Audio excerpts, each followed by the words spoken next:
大河报报道，因浙江101岁的李大爷自老伴儿去世后便常年寡居，为了照顾父亲，李大爷的子女在2006年为其请了张保姆照料起居生活。在一起生活的日子里，53岁的张保姆多次说起自己家里经济困难，没有劳保待遇，相当羡慕每个月有7000元退休金的李大爷，表示要是能像李大爷一样有相应的福利待遇就好了。2019年2月，李大爷的子女突然得到父亲已与张保姆结婚的消息。可是好景不长，不到1年的时间里，李大爷突然态度强硬地提出要与张保姆离婚，还声称被张保姆骗得好惨。按李大爷的叙述，他之所以会与保姆结婚，只是因为一时好心，为了让张保姆在自己死后能享受相应的福利待遇，改善经济状况。但结婚后，张保姆却大变样，不仅收管了李大爷的工资卡、医保卡、房产证，并代替李大爷领取政府、社会机构等各种补助。同时，张保姆多次要求李大爷将其仅有的房屋过户给他，还逼迫其写遗嘱，在生活起居的照顾上也不再是尽心尽力。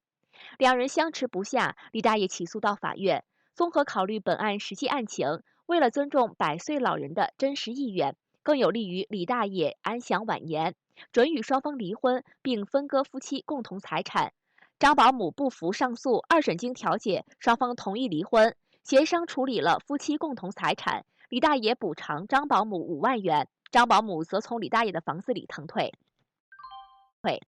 据环球网国际消息，解散警察当地时间10月23日，黑人的命也是命示威者走上加利福尼亚州圣贝纳迪诺街头举行抗议活动。此前一天，一名黑人男子在与警方争执期间被警方击毙。尽管警方称这名男子持有枪支，但示威者表示，即便如此，警方也不应诉诸致命武力。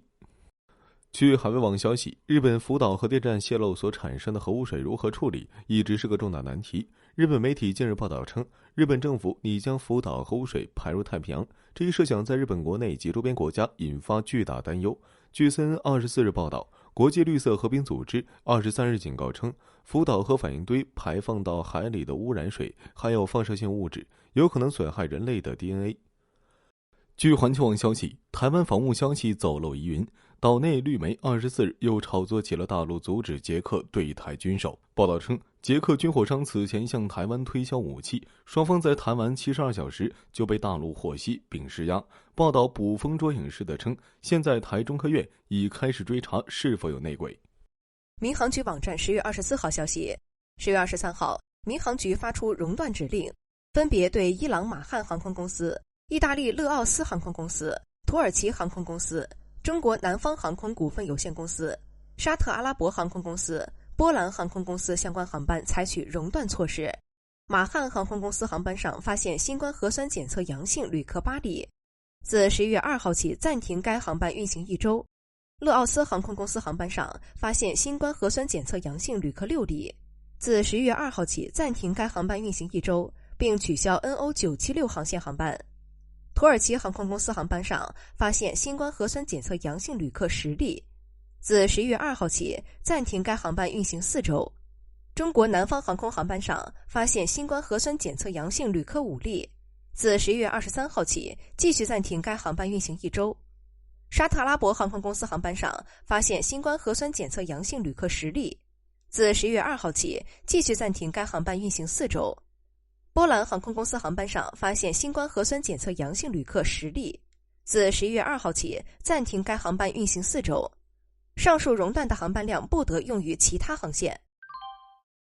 据海外网消息，据路透社消息，当地时间24日晚间，阿富汗国家安全局在推特发布消息称，在加兹尼省一次特种作战行动中，阿富汗安全部队击毙了据信是基地组织2号人物的高级头目阿布·穆赫辛马斯里。路透社称，阿布·穆赫辛马斯里在美国被控向一个海外恐怖组织提供物质支持，并合谋杀害美国人，已经被列入联邦调查局的恐怖分子通缉名单。联邦调查局拒绝就此事置评。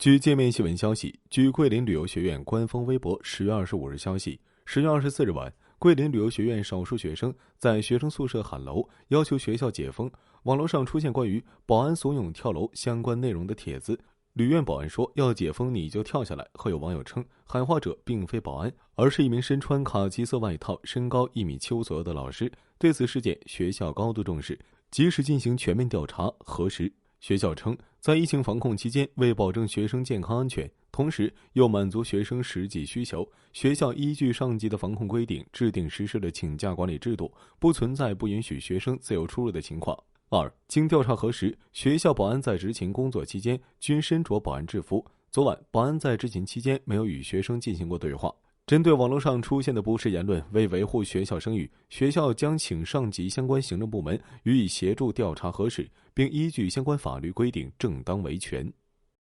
北京日报客户端报道，2019年2月上旬，在南海区从事蔬菜批发生意的小美，经网友介绍，认识了某贷保平台放贷的财务人员。小美与对方商定借款2000元，到账1400元，分8天平均还款。按照要求，小美在平台打了张欠条，注明时间及年利率为24%等信息。此后，临近还款日时，原有的财务人员便不断向小美介绍新的借款人，用借来的新贷偿还旧贷。小美渐渐感到还款吃力，并已向亲戚朋友借款10余万元。4月15号，小美向公安机关报警。接报后，南海区警方与佛山铁路公安处并案联合侦查。6月，成功打掉该套路贷涉恶团伙，抓获犯罪嫌疑人于某波等14人。经有关部门认定，该案中各被告人套路贷行为的实际利率为30%砍头息，还款8天，综合年利率为3128.4%。被套路次数最多的一人，首次借款1600元，3个多月后债务超126万元。法院审理认为，徐某公司团伙的被告人利用电信网络联系放贷对象，应定性为诈骗。另外，团伙成员欺压百姓，造成恶劣社会影响，属于恶势力。近日，广东省佛山市南海区人民法院进行一审宣判，14名被告人被以诈骗罪分别被判处有期徒刑12年至1年4个月不等，并处罚金。据环球网消息，据日媒消息，当地时间24日，日本防卫大臣岸信夫在以发视频问候的形式参加一场国际会议时，宣称中国正扩大军事行动，即使在新冠疫情下仍在加剧事态。他的胞兄安倍晋三也紧随其后宣称，目前最大的主题是如何应对正在崛起的中国。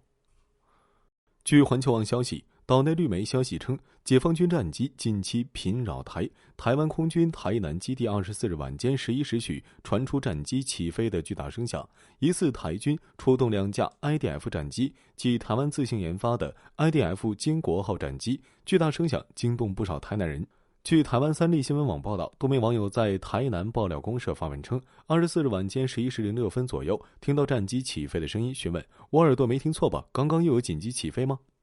杭州交通918报道，裴先生已经到了适婚年龄，家人也一直催促他赶紧找个女朋友结婚。这天，裴先生的堂妹告诉他，他一个同学的姐姐赵雨辰比较合适，于是裴先生加了赵雨辰的微信，随后2人便建立了恋爱关系。期间，裴先生数次向赵雨辰要求见面，但对方一直以工作忙、出差等理由推脱。虽然感觉有点不对劲儿，但恋爱的甜蜜让他逐渐放松了防备心理。随后的7个月里，赵雨辰以父亲生病在上海治疗、出差无差旅费等理由，先后通过微信转账、红包等形式向裴先生借款50余次，共计16.5万元。在此期间，2人从未见过一次面。后来，赵雨辰渐渐不再与裴先生联系。由于借出去这么多钱，想见面，对方又以各种理由推脱，感觉受骗的裴先生便向派出所报了警。民警很快掌握了赵雨辰的真实身份，竟然是堂妹裴某本人。裴某沉迷网络赌博、网络游戏等，入不敷出，就想到以给堂哥裴先生介绍对象的形式骗取其钱财。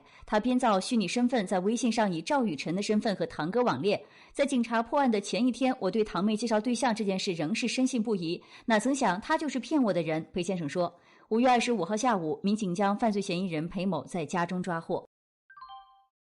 辽视晚报报道，滴滴滴。随着一声声低沉的汽车鸣笛声，一辆罐车拖着火龙，冒着滚滚浓烟在路上呼啸而过。10月22号早7时许，营口大石桥水源镇一洗车场停放的一辆装载一丁烷的罐车突然起火，随时有爆炸危险。52岁的罐车司机毛运时一刻没有迟疑，穿过起火罐车后部，拍打着被引燃的裤脚，跳上车，将车辆驶离人员密集地区。当时没有多想，起火罐车旁有很多罐车还有商铺，聚集人员比较多，就想车别爆炸伤到人，自己上车就开走了。后来也感觉后怕，万一爆炸就再也见不到家人了。现在还没敢告诉家里人，别人没受伤，我心里就好受多了。虽然有些后怕，毛韵诗一点儿也不后悔当初做出的决定。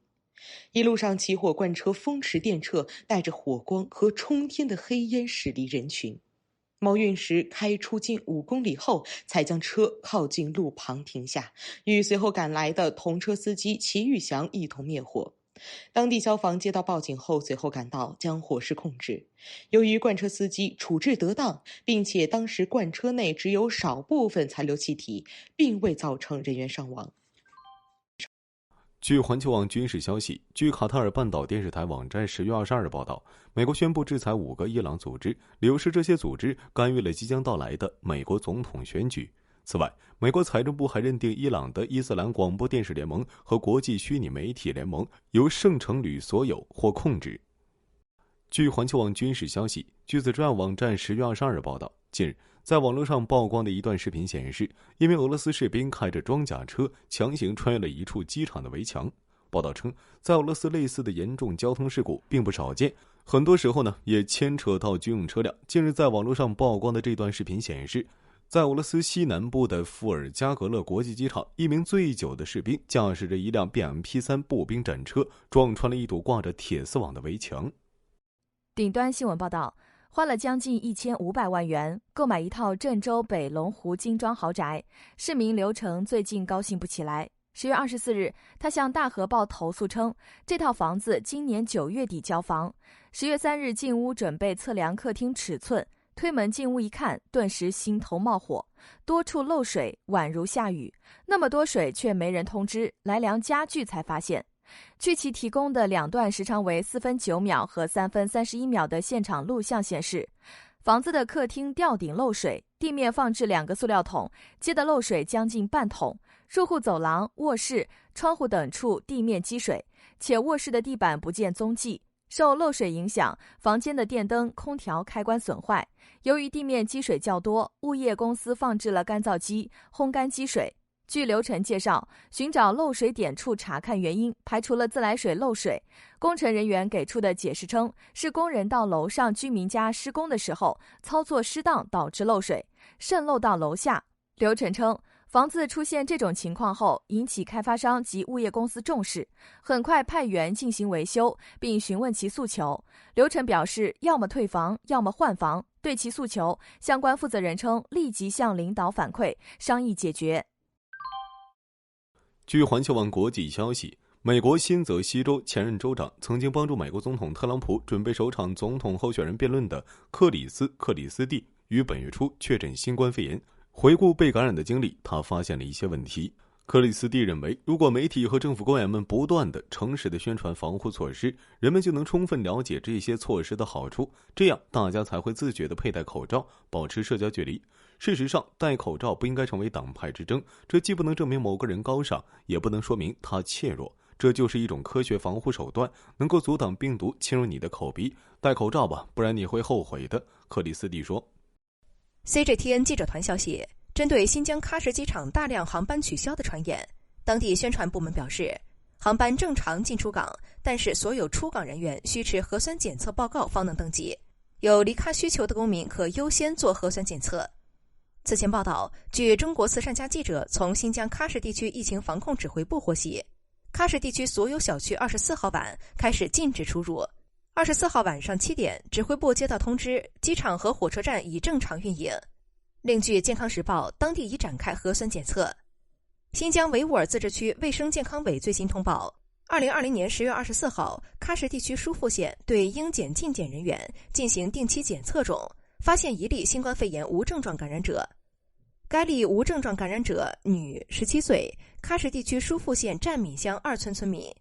10月24号，在定期核酸检测中结果呈阳性，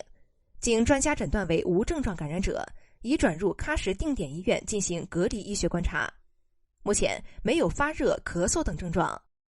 另据天山网消息，自治区党委书记陈全国强调，要全力控制局部疫情，扎实做好喀什地区全员核酸检测工作。据环球网国际消息，据美国有线电视新闻网、华盛顿邮报等多家美国媒体的统计和报道，美国当地时间23日单日新增新冠肺炎确诊病例数已经超过了8万例，这也是美国新冠肺炎疫情爆发以来报告的最高的单日新增病例数字。23日当天，美国公共卫生局局长杰罗姆·亚当斯警告说，本周可能是美国疫情爆发以来最糟糕的一周。据环球网消息，美国总统特朗普的言论惹怒了埃塞俄比亚。据英国广播公司 BBC 24日消息，在特朗普暗示埃及可能摧毁一座有争议的尼罗河大坝后，埃塞俄比亚总理阿比·艾哈迈德表示，他的国家不会屈服于任何形式的侵略。据环球网国内消息，时隔6年，乱港分子黄之锋被香港律政司追收8.4万港元法律费。黄之锋竟称相当荒谬，还说要筹得逾8万港元并非轻而易举。果然，最后他熟悉的套路又来了，在脸书上要求大家小额支持他的独家分析及文章。香港网友批评黄之锋又有借口众筹了，还有网友调侃说，成日要我氪金，我都没钱开饭了。环球时报消息，最近一段时间，解放军飞机在沿海周边地区积极实施巡逻和训练活动，其中台湾南部海域更是演训热点，以至于台湾媒体惊呼解放军又来打卡了。在这些参与行动的军机当中，出现过不少运8反潜机的身影，他们为什么要到台湾南部去飞行呢？反潜机飞到大海上，当然是去找潜艇。虽然美国海军航母等水面舰艇饱受新冠疫情之苦，但核潜艇部队的感染情况并没有充分公开。我们至少可以判断，美军核潜艇部队的疫情没有严重到捂不住的程度，还保持着一定的战斗力。那么台湾南部水域有没有美国海军的核潜艇在活动？答案是，只要航母战斗群出现在菲律宾海，就很可能有。高星6号反潜机目前仅有5年左右的服役历程，意味着解放军依然严重缺乏另外一种东西，用来填充外军水下目标数据库的特征信息。如今美国航母打击群在南海的频繁活动，等于把核潜艇作为样品自己送上门来，怎么能放过这样的好机会呢？因此，解放军反潜机在台湾南部海域的活动，可能并不是直接针对台湾海军，而是针对为台湾提供保护的幕后黑手。据环球网消息，台湾亲旅媒体25日最新消息称，解放军军机昨24日深夜在台海周边活动。长期记录解放军军机行踪的脸书粉丝专页台湾西南空域25日在脸书透露了有关解放军军机的活动情况。